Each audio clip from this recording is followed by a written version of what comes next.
बंदी छोड़ सतगुरु रामपाल जी परमेश्वर जी की जय हो। परमपिता परमात्मा सारी सृष्टि के रचनहार कुल मालिक असंख्य ब्रह्मांडों के स्वामी जगत गुरु तीनों लोकों में प्रवेश करके सबका भरण पोषण करने वाले राजाधिराज आत्माधार नाथों के नाथ देवों के देव महादेव सर्वेश्वर महेश्वर मृत्युंजय अजरो अमर आदि अनादि सनातनी प्रभु जगत पिता जगदीश्वर श्री श्री 1008 की उपाधि के वास्तविक अधिकारी अकाल मूरत शब्द स्वरूपी राम वासुदेव सर्वगतम ब्रह्म परम पूज्य प्रथम पूज्य परम संत परम पुरुष परम धनी परम दयालु सत्य कबीर हक्का कबीर अल्लाहु कबीर अल्लाहु अकबर बाखबर अल्लाह ताला जगत के तारणहार जगत के मुक्तिदाता जगत के जगन्नाथ हारे के सहारे हिंदुओं के राम मुसलमानों के अल्लाह सिखों के वाहिगुरु ईसाइयों के मसीह दया के सागर दयानिधि करुणा के सागर करुणानिधि स्वयंभू परिभू संकट मोचन कष्ट हरण मंगल करण दुख भंजन अविगत कबीर निर्विकार निर्विषम परमात्मा अलय अलेख सतगुरु आदि अनादि सतगुरु असली मर्यादा पुरुषोत्तम असली राम असली कृष्ण असली घनश्याम असली मुरारी राजाओं के राजा महाराजाओं के महाराजा शहंशाहों के शहंशाह सम्राटों के सम्राट भगवानों के भगवान अल्लाहों के अल्लाह प्रभुओं के प्रभु मसीहाओं के मसीह सच्चे वाहिगुरु बाबाओं के बाबा पीरों के पीर सेठों के सेठ जगत सेठ सावड़सा सेठ सर्वगुण संपन्न अनंत कोटि कलाओं के स्वामी अनंत कोटि ब्रह्मांडों के नायक योगियों में महायोगी ध्यानियों में महाध्यानी सिद्धों में परम सिद्ध ज्ञानियों में तत्वज्ञानी ब्रह्म ज्ञानी महाज्ञानी परम ज्ञानी सर्वश्रेष्ठ ज्ञानी विज्ञानी युवा कबीर समरथ कबीर असमवात अमित ओजा सच्चे रहनुमा करीम अल्लाह सुभान अल्लाह दुनिया के अंतिम पैगंबर 8 सितंबर 1951 से गांव धनाना जिला सोनीपत हरियाणा भारतवर्ष की पावन भूमि पे प्रकट रियल कल की भगवान श्री नारायण साकार हरि श्री बाबा साहेब शब्द स्वरूपी राम संत श्रोमणी सतगुरु रामपाल जी परमेश्वर जी के चरण कमल में साध संगति से जुड़े हुए देश विदेश से हम सभी सत्सेवक भाई बहनों का अनंत कोटि दंडवत प्रणाम। सत्साई भाई और बहनों, दया परमपिता परमेश्वर सारी सृष्टि के पालन करता सारी सृष्टि के रचयिता सतगुरु रामपाल जी परमेश्वर जी की जिनके विशेष आशीर्वाद से जिनके शुभ आशीर्वाद से आप और हम सभी साध संगति से जुड़े हुए सत्सेवक भाई बहन गुरुदेव के तत्व ज्ञान को आधार बनाकर अपनी आत्मा के कल्याणार्थ हेतु दृढ़ता के साथ भक्ति मार्ग पर निरंतर आगे की ओर बढ़ रहे हैं। भाई और बहनों, दया है पूज्य गुरुदेव भगवान की जो आज हमें समय दिया, परमात्मा ने मौका दिया अपने कर कमल से लिखित पवित्र ग्रंथ कबीर सागर के सरलार्थ के ऊपर वीडियो बनाने के लिए और देखने के लिए। तो भाई और बहनों, ये आप और हमारा सौभाग्य है और गुरुदेव की इस रजा को हम इसी प्रकार से मर्यादित भक्ति करते हुए बनाए रखें। तो आज कबीर सागर के सरलार्थ के ऊपर 57 नंबर का वीडियो है और प्रत्येक वीडियो में गुरुदेव के आशीर्वाद से हमें बहुत कुछ सीखने और समझने को मिलता है। गुरुदेव के कर कमल से लिखित होने के कारण इसको पढ़ने और सुनने मात्र से भी हम ढेर सारे पुण्यों के भागी बनते हैं। तो आज की वीडियो में गुरुदेव भगवान हमें समझाएंगे कि किस प्रकार से पंडित सर्वानंद को गुरुदेव भगवान ने कबीर परमात्मा ने अपनी शरण में लिया। तो पवित्र कबीर सागर का सरलार्थ पेज नंबर 552। शास्त्रार्थ महर्षि सर्वानंद तथा परमेश्वर कबीर देव का। एक सर्वानंद नाम के महर्षि थे। उनकी आदरणीय माता श्रीमती शारदा देवी पाप कर्म फल से पीड़ित थी। उसने सभी पूजाएं व जंत्र मंत्र कष्ट निवारण के लिए वर्षों से किए। शारीरिक पीड़ा निवारण के लिए वैद्यों की दवाइयां भी खाई, परंतु कोई राहत नहीं मिली। उस समय के महर्षियों से उपदेश भी प्राप्त किया, परंतु सर्व महर्षियों ने कहा कि बेटी शारदा, ये आपका पाप कर्म दंड प्रारब्ध कर्म का है, ये क्षमा नहीं हो सकता, ये भोगना ही पड़ता है। भगवान श्री राम ने बाली का वध किया था, उस पाप कर्म का दंड श्री राम अर्थात विष्णु वाली आत्मा ने श्री कृष्ण बनकर भोगा। श्री बाली वाली आत्मा शिकारी बनी जिसने श्री कृष्ण जी के पैर में विषाक्त तीर मारकर वध किया। इस प्रकार गुरुजी व महंतों व संतों ऋषियों के विचार सुनकर दुखी मन से भगतमती शारदा अपना प्रारब्ध पाप कर्म का कष्ट रो रो कर भोग रही थी। एक दिन किसी निजी रिश्तेदार के कहने पर काशी में स्वयं सशरीर प्रकट हुए कबीर देव कबीर परमेश्वर अर्थात कबीर प्रभु से उपदेश प्राप्त किया तथा उसी दिन कष्ट मुक्त हो गई। क्योंकि पवित्र यजुर्वेद अध्याय 5 मंत्र 32 में लिखा है कि कबीर अंगारी असी अर्थात कबीर अंगारी पाप का शत्रु असी मानी है। फिर इसी पवित्र यजुर्वेद अध्याय 8 मंत्र 13 में लिखा है कि परमात्मा एनस अधर्म के अधर्म अर्थात पापों के भी पाप घोर पाप को भी समाप्त कर देता है। प्रभु कबीर परमेश्वर ने कहा, बेटी शारदा, ये सुख आपके भाग्य में नहीं था, मैंने अपने कोष से प्रदान किया है तथा पाप विनाशक होने का प्रमाण दिया है। आपका पुत्र महर्षि सर्वानंद जी कहा करता है कि प्रभु पाप विनाश नहीं कर सकता तथा आप मेरे से उपदेश प्राप्त करके आत्म कल्याण करो। भगतमती शारदा जी ने स्वयं आए परमेश्वर कबीर प्रभु कबीर देव से उपदेश लेकर अपना कल्याण करवाया। महर्षि सर्वानंद जी को जो भगतमती शारदा का पुत्र था, शास्त्रार्थ का बहुत चाव था। उसने अपने समकालीन सभी विद्वानों को शास्त्रार्थ करके पराजित कर दिया। फिर सोचा कि जन जन को कहना पड़ता है कि मैंने सर्व विद्वानों पर विजय प्राप्त कर ली है, क्यों न अपनी माता जी से अपना नाम सर्वाजीत रखवा लूं। ये सोचकर अपनी माता श्रीमती शारदा जी के पास जाकर प्रार्थना की। कहा कि माता जी, मेरा नाम बदलकर सर्वाजीत रख दो। माता ने कहा कि बेटा, सर्वानंद क्या बुरा नाम है? महर्षि सर्वानंद जी ने कहा, माता जी, मैंने सर्व विद्वानों को शास्त्रार्थ में पराजित कर दिया है, इसलिए मेरा नाम सर्वाजीत रख दो। माता जी ने कहा कि बेटा, एक विद्वान मेरे गुरुदेव महाराज कबीर देव कबीर प्रभु को भी पराजित कर दे, फिर अपने पुत्र का नाम आते ही सर्वाजीत रख दूंगी। माता के ये वचन सुनकर श्री सर्वानंद पहले तो हंसा, फिर कहा, माता जी, आप भी भोली हो। वह जुलाहा धाणक कबीर तो अशिक्षित है, उसका क्या पराजित करना, अभी गया अभी आया। महर्षि सर्वानंद जी सर्व शास्त्रों को एक बैल पर रखकर उस मोहल्ले में गया जिसमें कबीर परमेश्वर जी की झोपड़ी थी। परमेश्वर कबीर जी की धर्म की बेटी कमाली कुएं पर मिली। वह जल निकाल रही थी। सर्वानंद को अचानक भयंकर प्यास लगी। उसने लड़की से कहा कि लड़की, शीघ्र पानी पिला, मेरे प्राण जाने वाले हैं। लड़की ने बाल्टी से पानी निकालकर सर्वानंद को पिलाया। उस समय जुलाहा कॉलोनी के व्यक्ति अपने अपने घर से देख रहे थे तथा विचार कर रहे थे कि ये ब्राह्मण लगता है जो गलती से यहाँ आ गया है। प्यास शांत होने के बाद सर्वानंद ने इधर उधर देखा कि किसी ने मुझे जुलाहों के कुएं का पानी पीते हुए देख तो नहीं लिया। देखा तो बहुत सारे स्त्री पुरुष देख रहे थे, हंस रहे थे। अपनी लाज रखने के उद्देश्य से पूछा कि हे लड़की, ये किस जाति वालों का कुआं है? कमाली ने कहा कि विप्र जी, जुलाहों की कॉलोनी में तो जुलाहों का ही कुआं होता है, ब्राह्मणों का नहीं। सर्वानंद ऊंची आवाज में बोला कि हे मूर्ख लड़की, पहले क्यों नहीं बताया कि यह शूद्रों का कूप है? मेरा धर्म भ्रष्ट कर दिया। लड़की कमाली ने कहा कि विप्र जी, तब आपकी जान जाने वाली थी, अब प्यास बुझ गई तो जाति याद आ गई। सर्वानंद ने कहा कि हे लड़की, कबीर का घर कहाँ है, बताइए। कमाली बोली, कबीर का घर शिखर में, जहां सलैली गैल, पाव न टिके पपील के, पंडित लादे बैल। भावार्थ, कमाली बहन ने बताया कि कबीर जी का वास्तविक घर सतलोक में है, वहां जाने का मार्ग फिसलना है। सत्य साधना करके उनके घर को प्राप्त किया जा सकता है, वहां तो चींटी भी नहीं जा सकती। आप तो बैल के ऊपर ग्रंथों को लादे फिर रहे हो जिनमें परमेश्वर प्राप्ति की विधि नहीं है। सर्वानंद ने कहा, लड़की सीधी बात कर, यहाँ कॉलोनी में बता कि वे कहाँ रहते हैं। कमाली बहन ने कहा कि हे विप्र जी, मेरे पीछे पीछे आ जाओ, मैं उन्हीं की बेटी हूँ। बहन कमाली ने अपने घर के द्वार पर आकर कहा, आओ महर्षि जी, यही है परमपिता कबीर का घर। श्री सर्वानंद जी ने लड़की कमाली से अपना लोटा पानी से इतना भरवाया कि यदि जरा सा जल और डालें तो बाहर निकल जाए, तथा कहा कि बेटी, ये लोटा धीरे धीरे ले जाकर कबीर को दे दे तथा जो उत्तर वह देवे वह मुझे बताना।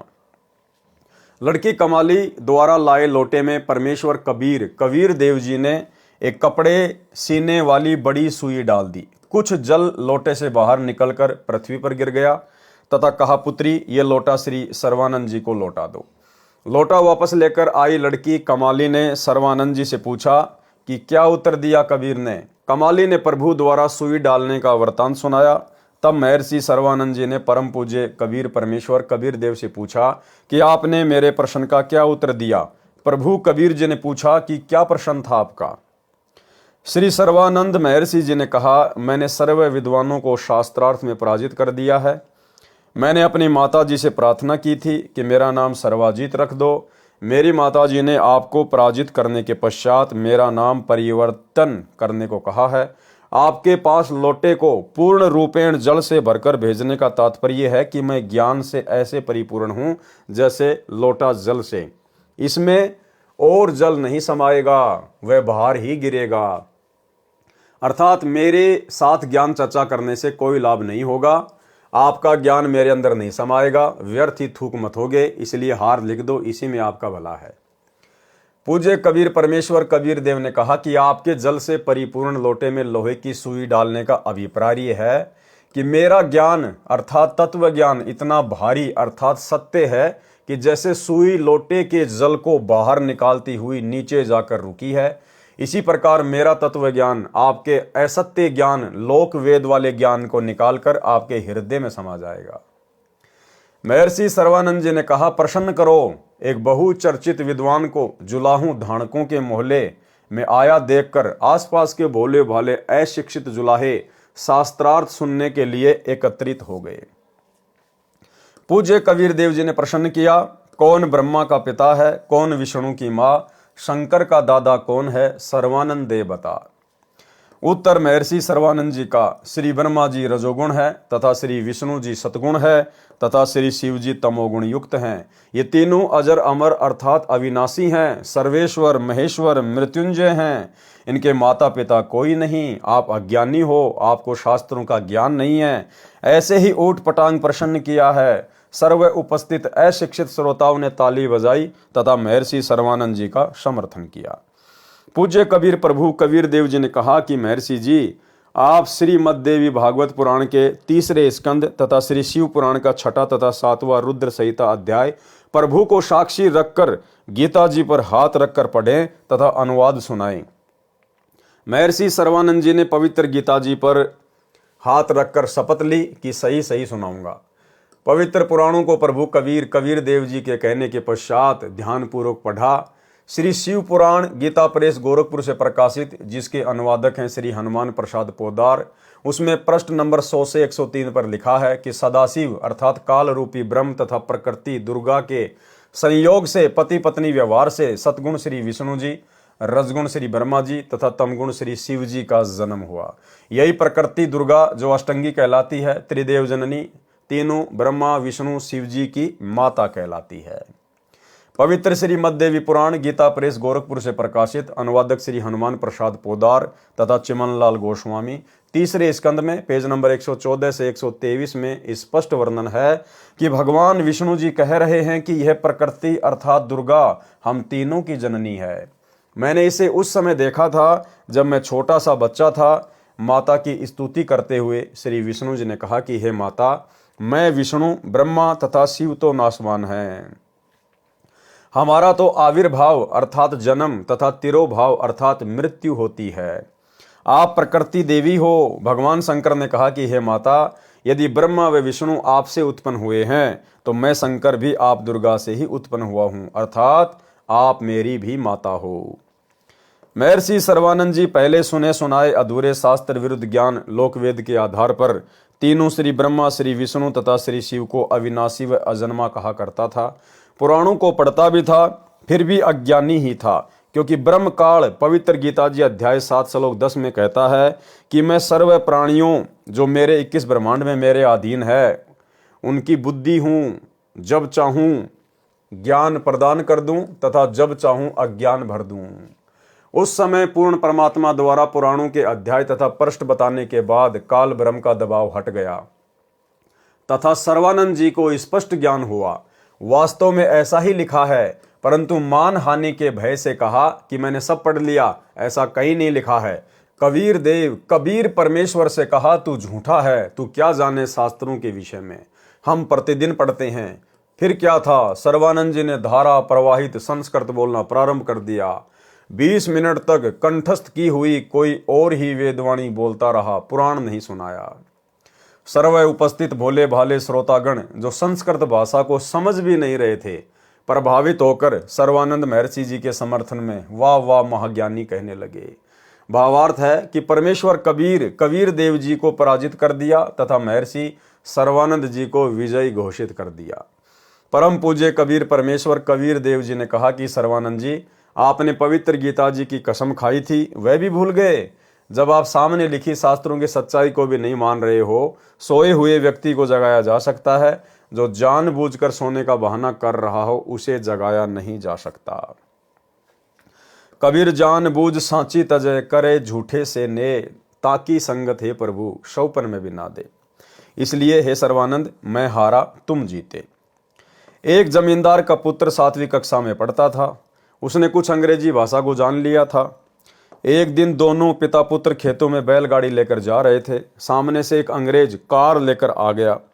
उसने बैलगाड़ी वालों से अंग्रेजी भाषा में रास्ता जानना चाहा। पिता ने पुत्र से कहा, बेटा, ये अंग्रेज अपने आप को ज्यादा ही शिक्षित सिद्ध करना चाहता है। आप भी तो अंग्रेजी भाषा जानते हो, निकाल दो इसकी सारी मरोड़, सुना दे अंग्रेजी बोलकर। किसान के लड़के ने अंग्रेजी भाषा में बीमारी की छुट्टी के लिए प्रार्थना पत्र पूरा सुना दिया। अंग्रेज उस नादान बच्चे की नादानी को भांप कर कि पूछ रहा हूं रास्ता, सुना रहा है बीमारी की छुट्टी का प्रार्थना पत्र, अपनी कार लेकर माथे में हाथ मारकर चल पड़ा। किसान ने अपने विजेता पुत्र की कमर थपथपाई तथा कहा, वाह पुत्र, मेरा तो जीवन सफल कर दिया। आज तूने अंग्रेज को अंग्रेजी भाषा में पराजित कर दिया। तब पुत्र ने कहा, पिताजी, मुझे माई बेस्ट फ्रेंड ऐसे, मेरा खास दोस्त नामक प्रस्ताव भी याद है। वह सुन लेता तो अंग्रेज गाड़ी छोड़कर भाग जाता। इसी प्रकार कबीर देव जी पूछ कुछ रहे हैं और सर्वानंद जी उत्तर कुछ दे रहे हैं। इस प्रकार शास्त्रार्थ ने तत्व ज्ञान को उलझा रखा है। परम पूज्य कबीर परमेश्वर कबीर देव ने कहा कि सर्वानंद जी, आप जीते, मैं हारा। महर्षि सर्वानंद जी ने कहा, लिख कर दे दो, मैं कच्चा कार्य नहीं करता। परमात्मा कबीर देव जी ने कहा कि ये कृपया भी आप ही कर दो, लिख लो, जो लिखना है मैं अंगूठा लगा दूंगा। महर्षि सर्वानंद जी ने लिख लिया कि शास्त्रार्थ में सर्वानंद विजयी हुआ तथा कबीर साहिब पराजित हुआ। तथा कबीर परमेश्वर से अंगूठा लगवा लिया। अपनी माता जी के पास जाकर सर्वानंद जी ने कहा कि माता जी, लो आपके गुरुदेव को पराजित करने का प्रमाण। भगतमती शारदा जी ने कहा, पुत्र, पढ़ कर सुनाओ। जब सर्वानंद जी ने पढ़ा, उसमें लिखा था कि शास्त्रार्थ में सर्वानंद पराजित हुआ तथा कबीर परमेश्वर विजयी हुआ। सर्वानंद जी की माता जी ने कहा, पुत्र, आप तो कह रहे थे कि मैं विजयी हुआ हूं, तुम तो हार कर आए हो। महर्षि सर्वानंद जी ने कहा, माता जी, मैं कई दिनों से लगातार शास्त्रार्थ में व्यस्त था, इसलिए निंद्रावश होकर मुझसे लिखने में गलती लगी है। फिर जाता हूं तथा सही लिख कर लाऊंगा। माताजी ने शर्त रखी थी कि विजयी होने का कोई लिखित प्रमाण देगा तो मैं मानूंगी, मौखिक नहीं। महर्षि सर्वानंद जी दोबारा गए तथा कहा कि कबीर साहिब, मेरे लिखने में कुछ त्रुटि रह गई है, दोबारा लिखना पड़ेगा। साहिब कबीर जी ने कहा कि फिर लिख लो। सर्वानंद जी ने फिर लिखकर अंगूठा लगवाकर माता जी के पास आया तो फिर विपरीत ही पाया। कहा, माता जी, फिर जाता हूं। तीसरी बार लिख कर लाया तथा मकान में प्रवेश करने से पहले पढ़ा, ठीक लिखा था।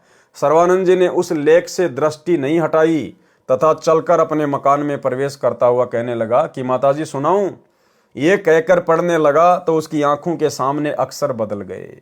तीसरी बार फिर यही प्रमाण लिखा गया कि शास्त्रार्थ में सर्वानंद पराजित हुए तथा कबीर साहिब विजयी हुए। सर्वानंद बोल नहीं पाया।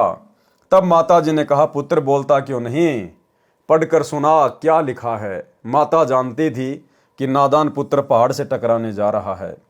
माता जी ने सर्वानंद जी से कहा कि पुत्र, परमेश्वर आए हैं, जाकर चरणों में गिरकर अपनी गलती की क्षमा याचना कर ले तथा उपदेश लेकर अपना जीवन सफल कर ले। सर्वानंद जी अपनी माता जी के चरणों में गिरकर रोने लगा तथा कहा, माता जी, ये तो स्वयं प्रभु आए हैं, आप मेरे साथ चलो, मुझे शर्म लगती है। सर्वानंद जी की माता अपने पुत्र को साथ लेकर प्रभु कबीर के पास गई तथा सर्वानंद जी को भी कबीर परमेश्वर से उपदेश दिलाया। तब उस महर्षि कहलाने वाले नादान प्राणी का पूर्ण परमात्मा के चरणों में आने से ही उद्धार हुआ। और उद्धार भाई और बहनों, केवल इतना ही हुआ कि उस महर्षि सर्वानंद को भी वर्तमान में इस कलयुग की पिछली पीढ़ी में जन्म लेना पड़ेगा। एक सत्संग में गुरुदेव भगवान ने बताया कि महर्षि सर्वानंद ने उस समय कबीर परमात्मा की शरण तो ले ली, लेकिन कुछ समय बाद फिर वो अपने आप में एक प्रकार से वक्ता बन गया, लोगों को उपदेश करने लगा और स्वयं ही संत बन बैठा। उसके बाद कबीर परमात्मा ने उसको धमकाया, उसको लताड़ा कि भैया महर्षि बनने की आवश्यकता नहीं है, महर्षि तो तू पहले ना था, बैठ के भक्ति कर ले, अपना आत्म कल्याण करवा। तो भाई और बहनों, कहने का मतलब है वो पूर्ण मोक्ष प्राप्ति का समय नहीं था। ये वर्तमान की कलयुग की बिचली पीढ़ी ही पूर्ण मोक्ष प्राप्ति का वास्तव में समय है।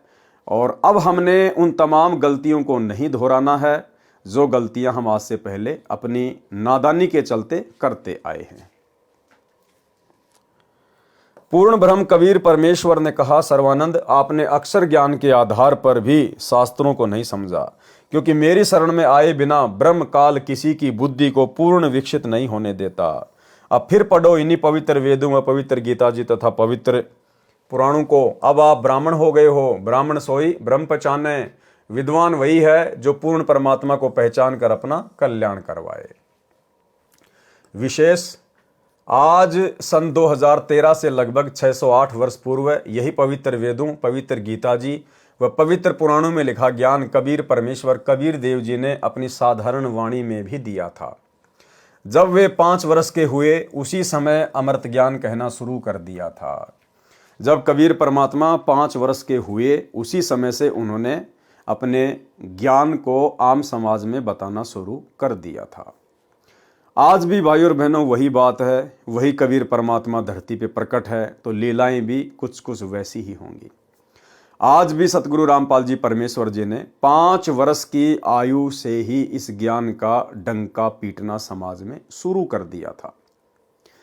सतगुरु रामपाल जी परमेश्वर जी ने बताया कि वास्तव में अध्यात्म में जन्म उस समय शुरू होता है जब आपको दीक्षा मिलती है। उससे पहले का समय आपका बर्बादी में गिना जाता है। 17 फरवरी 1988 को इस कबीर परमेश्वर सतगुरु रामपाल जी ने 650 साल पहले की तरह लीला करते हुए और एक अच्छी आत्मा आदरणीय राम देवानंद जी को अपना मुंह बोला गुरु धारण किया। कब? सन 1988 में। और सन 1993 में सतगुरु रामपाल जी परमेश्वर जी को अपने मुंह बोले गुरुदेव के द्वारा सत्संग करने का आदेश प्राप्त हुआ। तो 88 में दीक्षा ली और 1993 में सत्संग करना शुरू कर दिया, ज्ञान प्रचार करना शुरू कर दिया। यानी 5 वर्ष की आध्यात्मिक उम्र में सतगुरु रामपाल जी परमेश्वर जी ने इस ज्ञान का डंका समाज में पीटना शुरू कर दिया था। वे 5 वर्ष के हुए उसी समय अमृत ज्ञान कहना शुरू कर दिया था, जो सन 1550 में धर्मदास जी द्वारा लिखा गया था, जो उस समय से तथा आज तक के महर्षियों ने व्याकरण त्रुटि युक्त भाषा कहकर पढ़ना भी आवश्यक नहीं समझा तथा कहा कि कबीर तो अज्ञानी है, इसे अक्षर ज्ञान तो है ही नहीं, ये क्या जाने संस्कृत भाषा में लिखे शास्त्रों में छुपे गूढ़ रहस्यों को। आज भी भाई और बहनों वही बात है। आज भी अपने आप को जो विशेष विद्वान मानते हैं वो कहते हैं कि आपके गुरुदेव सतगुरु रामपाल जी को संस्कृत नहीं आती, वे क्या जाने शास्त्रों को, वेदों को। तो गुरुदेव भगवान ने भी चुटकी लेते हुए और एक वेद के मंत्र का अनुवाद करते हुए कहा कि अब इस दास को संस्कृत पढ़ना आ गई है। सुनिए सत्संग। पढ़े जाना पढ़न मावे है, इसमें और परमात्मा ने सिंपल लैंग्वेज में लिख रखी है सारी ये बातें, वो ना पढ़न दिन हमारे ताई। लेकिन अब इसलिए ये पढ़ने जरूरी हो गए। क्या लिखा है? देव कर्तस्य एनस्य अवैजनमसी। एक बार ना नो बोले थारे गुरु जी ने पढ़ना चाहता है ना, वो के संस्कृत बताओगे, इवन पढ़ना सीख लिया। देखो, देव कर्तस्य एनस्य अवैजनमसी, लेब के कर लोगे? मनुष्य कर्तस्य एनस्य अवैजनमसी, पितर कर्तस्य एनस्य अवैजनमसी, आत्म कर्तस्य एनस्य अवैजनमसी, एनस्य एनस्य अवैजनमसी। ओहो, एनस्य एनस्य माने घोर पाप का विनाश करने वाले। अभी नहीं के अनुवाद को दिखाते ना, मारा लें धन्यों के इसने आप पर बना लिया जो इन्होंने अनुवाद किया, ये देखिए। तो भाई और बहनों, परमात्मा है, ये सर्वज्ञ हैं, इनको किसी भी भाषा को पढ़ने की आवश्यकता नहीं है, क्योंकि परमात्मा हर भाषाओं का ज्ञाता होता है। इस संसार में जितनी भी भाषाएं हैं, मनुष्यों की या पशु पक्षियों की, परमेश्वर प्रत्येक की भाषा से परिचित है। लेकिन ये तो अज्ञानी लोगों के काम होते हैं, जो अपने को विद्वान समझते हैं और सामने वाले को महाअज्ञानी। ये क्या जाने संस्कृत भाषा में लिखे शास्त्रों में छुपे गूढ़ रहस्यों को। हम विद्वान हैं, जो हम कहते हैं वह सब शास्त्रों में लिखा है, तथा श्री ब्रह्मा जी, श्री विष्णु जी व श्री शिव जी के कोई माता पिता नहीं है। ये तो अजन्मा, अजर, अमर, अविनाशी तथा सर्वेश्वर, महेश्वर, मृत्युंजय है, सर्वसृष्टि रचनहार हैं, तीनों गुण युक्त हैं, आदि आदि व्याख्या ठोक कर अभी तक कहते रहे। आज वे ही पवित्र शास्त्र अपने पास हैं, जिनमें तीनों प्रभुओं श्री ब्रह्मा जी रजगुण, श्री विष्णु जी सतगुण, श्री शिव जी तमगुण के माता पिता का स्पष्ट विवरण है। उस समय अपने पूर्वज अशिक्षित तथा शिक्षित वर्ग को शास्त्रों का पूर्ण ज्ञान नहीं था। फिर भी कबीर परमेश्वर कबीर देव के द्वारा बताए सत्य ज्ञान को जानबूझकर जुठला दिया कि कबीर झूठ कह रहा है। किसी शास्त्र में नहीं लिखा है कि श्री ब्रह्मा जी, श्री विष्णु जी व श्री शिव जी के कोई माता पिता हैं। आज सर्व मानव समाज, बहन भाई, बालक व जवान तथा बुजुर्ग, बेटे तथा बेटियां शिक्षित हैं। आज कोई ये नहीं बहका सकता कि शास्त्रों में ऐसा नहीं लिखा। अब देखो भाई और बहनों, इस परमेश्वर की प्रोसीजर कैसे चलती है। आप और हम जब छोटे छोटे थे तो हम देखा करते थे कि गांव में एक साक्षरता अभियान चला था। रात्रि के समय जब माता बहनें खाना वाना बना लिया करती थी, खा लिया करती थी, तो रात्रि के 8 या 9 बजे के आसपास एक टीचर की ड्यूटी लगाई गई थी कि वो गांव के जितने भी अनपढ़ हैं, बुजुर्ग हैं, उन सब को लिखना पढ़ना सिखाए। एक साक्षरता अभियान चला था प्रधानमंत्री अटल बिहारी के समय में। भाई और बहनों, वो किसने चलवाया था? सरकार तो केवल निमित्त बनती है। इसी कबीर परमात्मा सतगुरु रामपाल जी भगवान ने वो साक्षरता अभियान चलवाया था अपने सभी बच्चों को अक्षर ज्ञान करवाने के लिए, क्योंकि उसके बाद परमात्मा ने इन शास्त्रों में छिपे गूढ़ रहस्यों का खुलासा करना था, ये सत्य उजागर करना था। इसलिए परमेश्वर की दया से उस समय वो साक्षरता अभियान चल रहा था, जिससे आप और हम सभी भाई बहन बिल्कुल अनभिज्ञ थे, अपरिचित थे। लेकिन परमेश्वर की लीला यहाँ पर सदैव चलती ही रहती है।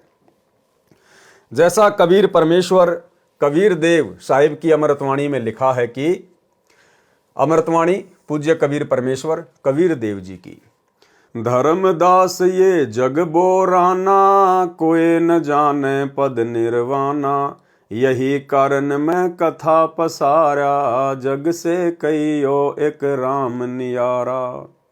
यही ज्ञान जग जीव सुनाओ, सब जीवों का भरम नसाओ, अब मैं तुमसे कहूँ चिताई, त्रिदेवन की उत्पत्ति भाई।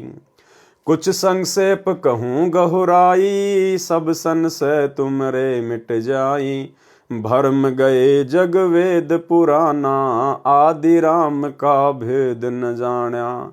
राम राम सब जगत बखाने, आदि राम कोई बिरला जाने, ज्ञानी सुने सो हृदय लगाई, मूर्ख सुने तो गम ना पाई। माँ अष्टंगी पिता निरंजन, वे जम दारुण वंशन अंजन, पहले कीन निरंजन राई, पीछे से माया उपजाई। माया रूप देख अति शोभा, देव निरंजन तन मन लोभा, काम देव धर्म राय सताए, देवी को तुरंत धर खाए, पेट से देवी करी पुकारा, हे साहिब मेरा करो उबारा। टेर सुनीता सतगुरु आए, अष्टंगी को बंद छुड़ाए, सत्यलोक में कीन्य दुराचारी, काल निरंजन दीन निकारी। माया समेत दिया भगाई, 16 शंख कोस दूरी पर आई, अष्टंगी और काल अब दोई, मंद कर्म से गए बिगोई। धर्मराय को हिकमत कीन्या, नख रेखा से भग कर लीन्या, धर्मराय कीन्या भोग विलासा, माया को रही तब आशा। तीन पुत्र अष्टंगी जाए, ब्रह्मा विष्णु शिव नाम धराए। तीन देव विस्तार चलाए, इनमें ये जग धोखा खाए। पुरुष गम्य कैसे कोई पावे, काल निरंजन जग भर मावे। तीन लोक अपने सुत दीन्या, सुन निरंजन बासा लीन्या। अलख निरंजन सुन ठिकाना, ब्रह्मा विष्णु शिव भेद न जाना। तीन देव सो उसको ध्यावे, निरंजन का वे पार न पावे। अलख निरंजन बड़ बटपारा, तीन लोक जीव कीन आहारा। ब्रह्मा विष्णु शिव नहीं बचाए, सकल खाए पुन धूर उड़ाए।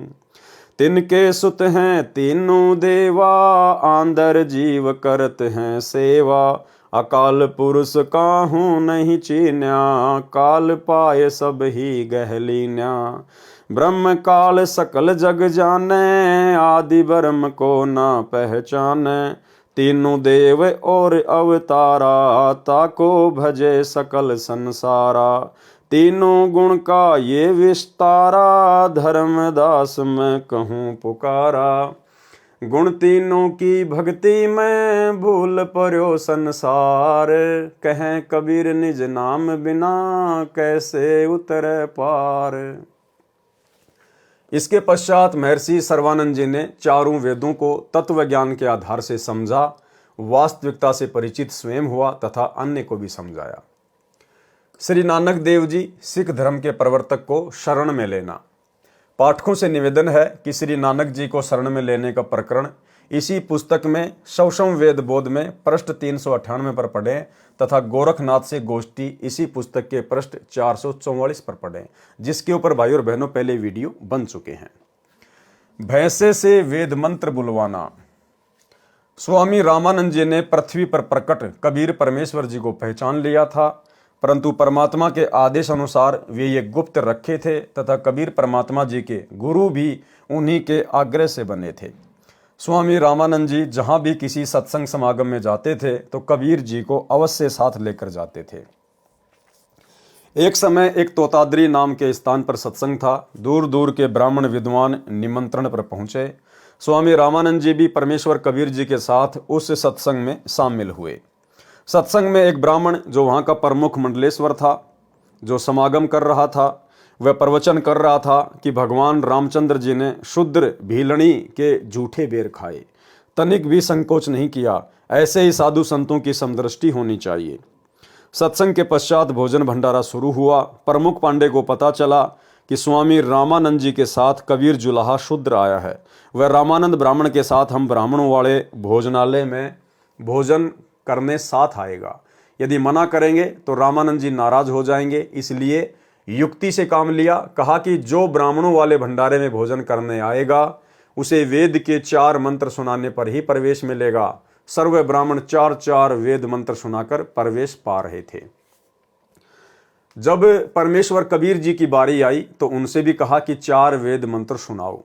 तब परमेश्वर ने देखा कि थोड़ी सी दूरी पर एक भैंसा झोटा घास चर रहा था। परमेश्वर कबीर जी ने मूल मंत्र हुर्र से पुकारा। भैंसा दौड़ा दौड़ा आया।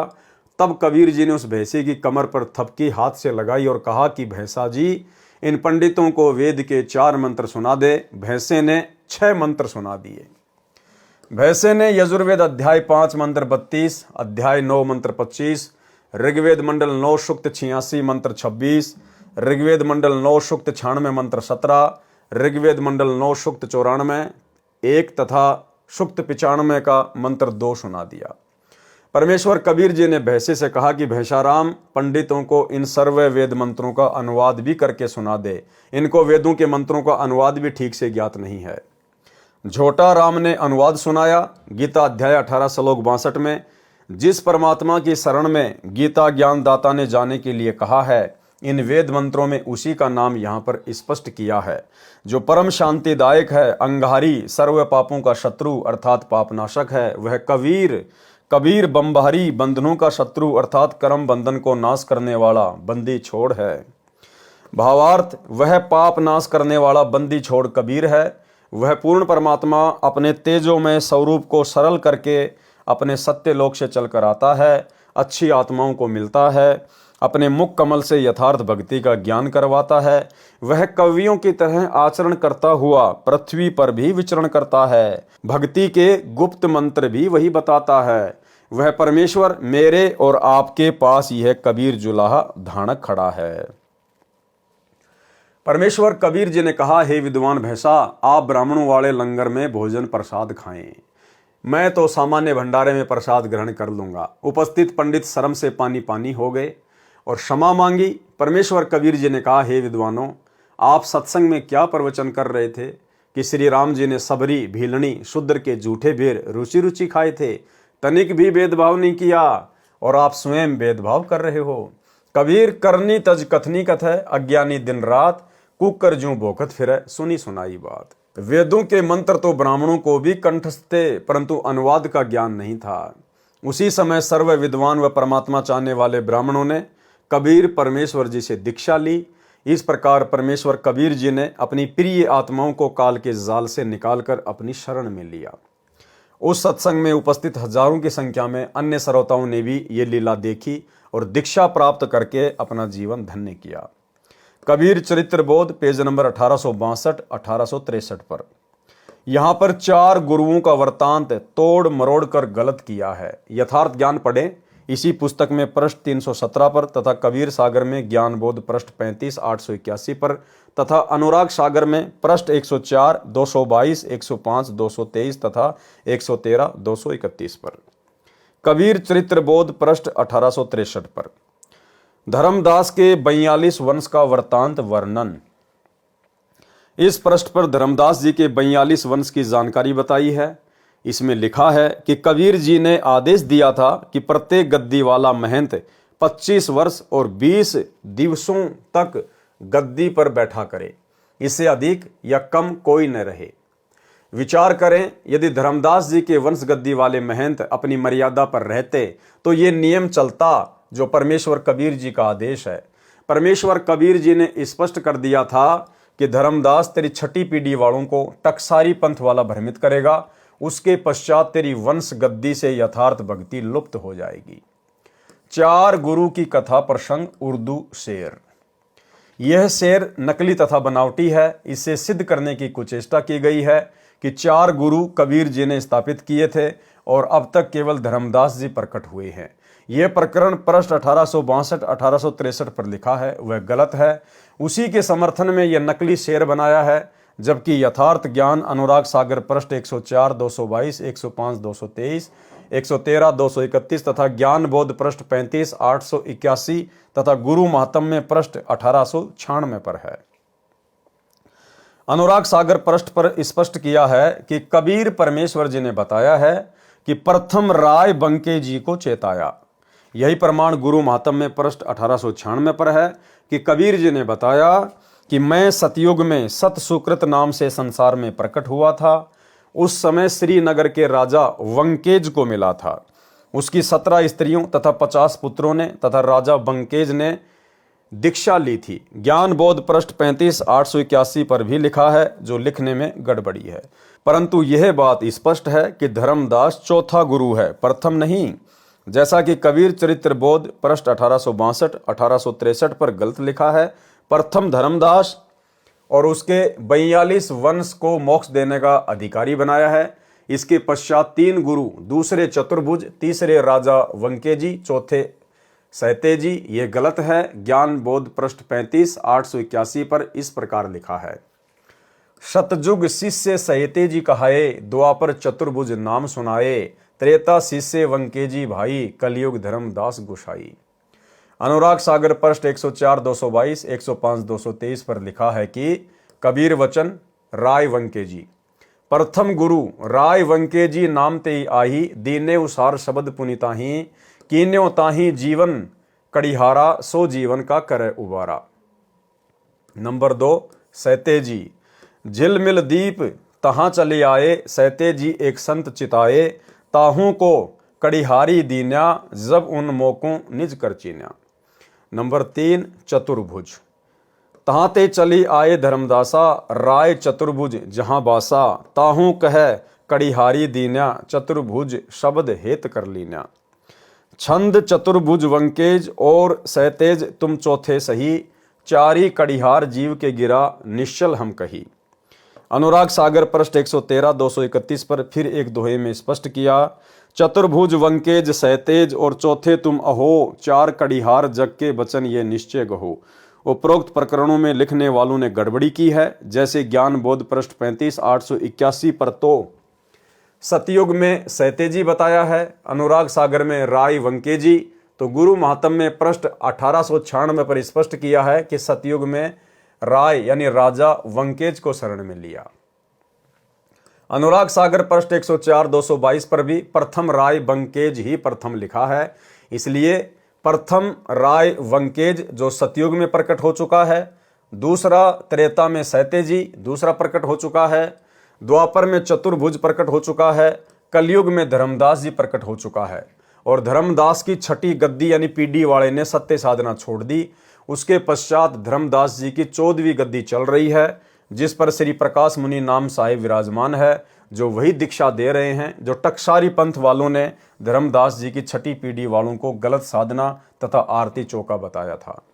फिर कबीर बाणी पृष्ठ 137 983 पर तथा सौषम वेद बोध पृष्ठ 121 1465 तथा 171 1515 पर स्पष्ट किया है कि जिस समय कलयुग 5505 वर्ष बीत जाएगा, तब मैं अपना अंश भेजूंगा, वह यथार्थ कबीर पंथ चलाएगा, वह 13वां पंथ चलाएगा, सारा विश्व उससे नाम दीक्षा लेगा, तब मेरी महिमा पूरे विश्व में घर घर में होगी। सब प्राणी भक्ति करेंगे तथा सब जीव बुराइयों को त्याग कर शांति पूर्वक रहेंगे। सतयुग जैसा वातावरण होगा। उपरोक्त प्रमाणों से यह स्पष्ट हुआ कि जो कबीर चरित्र बोध पृष्ठ 1862 1863 पर लिखा है कि प्रथम धर्मदास, शेष 3 गुरु सहतेजी वंकेजी चतुर्भुज बाद में कलयुग में प्रकट होंगे, ये गलत प्रकरण है, जो भोले जीवों को भ्रमित करके अपने जाल में फंसाकर काल के जाल में फांसने का षड्यंत्र है, जो धर्मदास के पीढ़ी वालों द्वारा रचा गया है। इससे सावधान करने के लिए ही यह प्रयत्न किया गया है। मेरा रामपाल दास का उद्देश्य किसी की आलोचना करना नहीं है, केवल सत्य को सार्वजनिक करना है,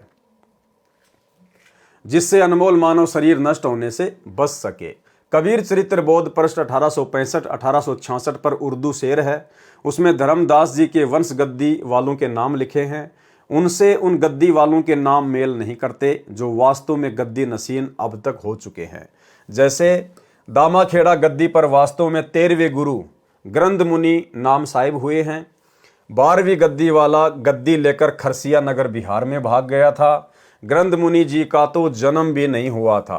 कई वर्ष पश्चात ग्रंथ मुनि का जन्म हुआ। जब वे 2.5 वर्ष के बालक थे तो उनकी माताजी ने गद्दी पर बैठा दिया। बेटा महंत बन गया।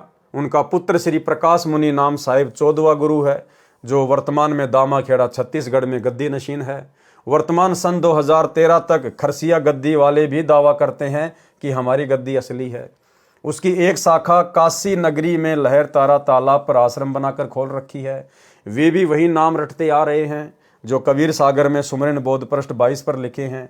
13वीं गद्दी पर घासी दास को दामाखेड़ा में कार्यकारी महंत बनाया था। जब तक दामाखेड़ा के महंतों के घर कोई लड़का उत्पन्न नहीं होता, लड़का उत्पन्न होने के पश्चात घासी दास को गद्दी से उतार कर वह लड़का बैठाया जाना था। कुछ दिन के पश्चात घासी दास जी गद्दी लेकर भाग गया और खरसिया में जाकर स्वयंभू महंत बनकर धर्मदास जी वाली गद्दी चलाने का बीड़ा उठा लिया। नाम वही देते हैं, वही आरती चौका करते हैं जो धर्मदास जी की दामाखेड़ा गद्दी वाले महंत करते हैं। खरसिया तथा दामाखेड़ा वाले दोनों अपने अपने को वास्तविक गद्दी वाले सिद्ध करने के लिए गद्दी नसीन का वही नाम रखते हैं जो कबीर जी ने बताया था। और धर्मदास ने कबीर सागर में लिखा है, वे कांट छांट करके वर्तमान कबीर सागर में कुछ बदल दिए हैं, जैसे कबीर चरित्र बोध पृष्ठ 1866 पर। 12वें गुरु उग्र नाम साहिब लिखे हैं। उसके पश्चात 13वें का नाम नहीं लिखा है, यह दामाखेड़ा वालों ने लिखा है। शेर की उन पंक्तियों का अर्थ है कि 13वां दुम दबाकर भाग गया।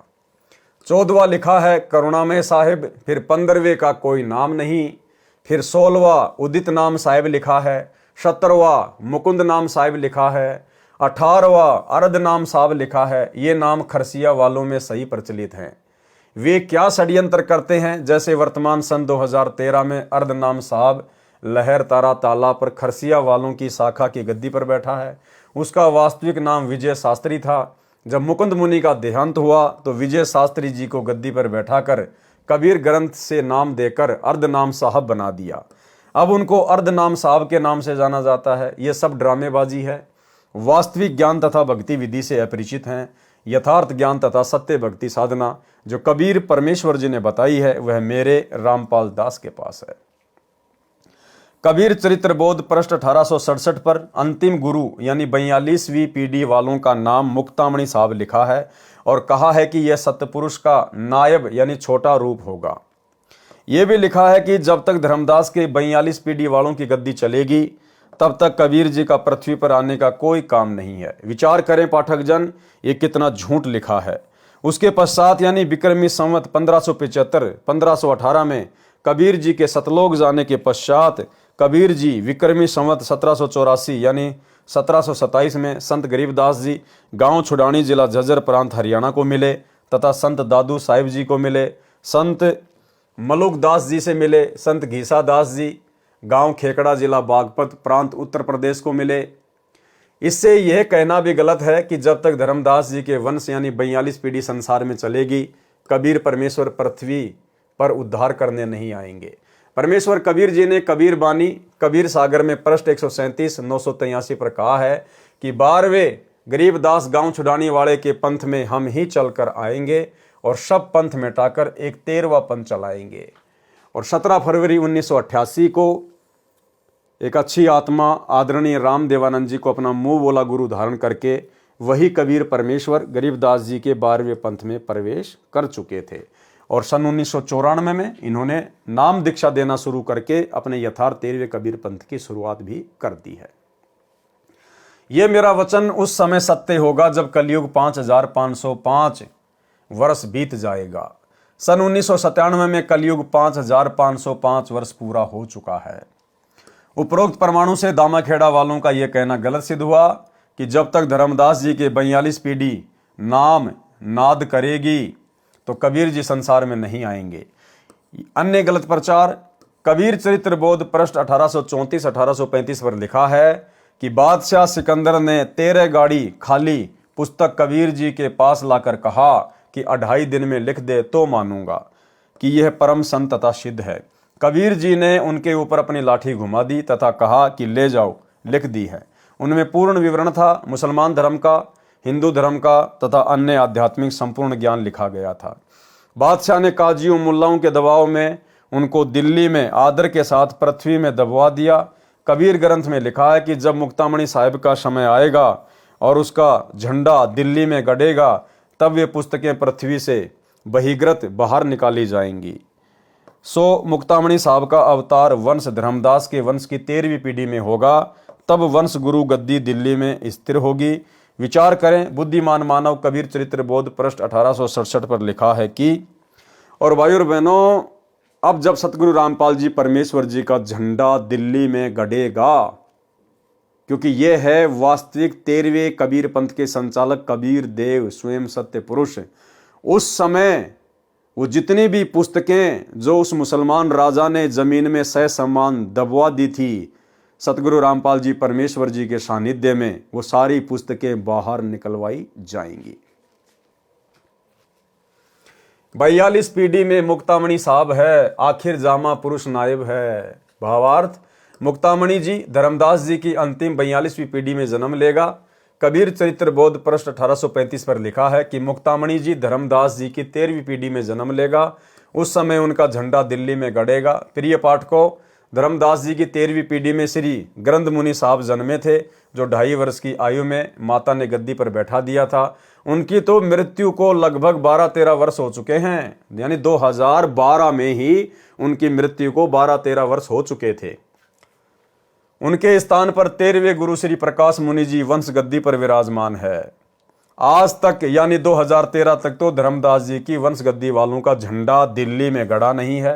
इससे सिद्ध हुआ कि धर्मदास जी की वंश गद्दी वाले तो भ्रमित ज्ञान तथा गलत साधना करके जनता को कालजाल में फंसाकर परमेश्वर कबीर जी के दोषी तथा पाप के भागी बन रहे हैं। उनको चाहिए कि वे कबीर सागर के उन अंगों को पढ़ें जिनमें स्पष्ट किया है कि मैं स्वयं 12वें पंथ में प्रकट होऊंगा, मैं स्वयं 12वें पंथ में प्रकट होऊंगा। उस समय सब पंथ मिटाकर एक पंथ 13वां पंथ चलाऊंगा। तो आज 13वां पंथ किसने चलाया? सतगुरु रामपाल जी ने। तो किसके विषय में कहा गया है कि 12वें पंथ में वे स्वयं प्रकट होंगे? सतगुरु रामपाल जी परमेश्वर जी के बारे में। ये वचन उस समय सत्य सिद्ध होगा जब कलयुग 5505 वर्ष पूरा हो जाएगा। कलयुग सन 1997 में पूरा हो जाता है। वह 13वां पंथ मुझदास रामपाल दास द्वारा चलाया जा रहा है। आओ और अपना कल्याण कराओ। 12 पंथों के नाम। भाई और बहनों, आज के वीडियो में केवल इतना ही, क्योंकि वर्तमान में कबीर चरित्र बोध के ऊपर वीडियो बन रहे हैं, तो इसमें परमेश्वर जी की लीलाएं हैं और कुछ जो नकली कबीर पंथ से संबंधित हैं उनके विषय में ढेर सारी जानकारियां हैं। तो हम केवल इनको सीधे सीधे पढ़ेंगे। इनका सार, इनका निष्कर्ष गुरुदेव भगवान ने अपने सत्संगों में हमें निकाल कर दिया हुआ है। तो केवल एक रोचक जानकारियां हैं जिनको हम पढ़ते चले जाएंगे गुरुदेव भगवान के आशीर्वाद से। तो आज के वीडियो में केवल इतना ही। कल रात्रि 8 बजे सभी भाई बहन एक बार फिर से लाइव जुड़े अगले वीडियो में एक नई और विशेष जानकारी के साथ में। तो आज के वीडियो में केवल इतना ही। गुरुदेव भगवान हम सबको आज्ञा दें, इजाज़त दें, आशीर्वाद दें। बंदी छोड़ सतगुरु रामपाल जी भगवान की जय हो।